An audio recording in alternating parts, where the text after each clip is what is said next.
పెద్దనాన్న ఏమనుకుంటారా మధ్యలోకి వెళ్ళొస్తే? అరే ఏంది బాపు, పెద్ద నాన్న మాట్లాడింది కరెక్ట్ కాదే.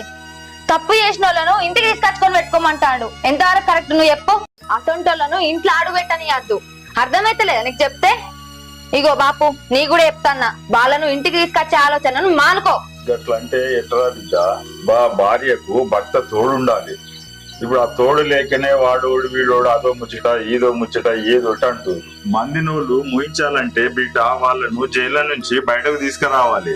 గప్పుడే విలువ ఉంటది బిడ్డ. నా మాటిని ఇక చాలా బాపు, నువ్వేమనుకున్నా ఈ ఊర్లో జనాలు ఎంతమంది ఏమనుకున్నా నాకు అనవసరం. అసొంటి దుర్మార్గులను ఇంట్లోకి తీసుకురానియ్యా. అసొంటోళ్లకు ఆ జైలే కరెక్ట్. ఉన్నన్ని రోజులు ఆ జైలుని వాడి రావాలి గాని ఈ ఇంటికి రావద్దు, నా ఇంట్లో అడుగు పెట్టద్దు. అలాంటి వాళ్ళ గురించి నా దగ్గర మాట్లాడకే బాపు.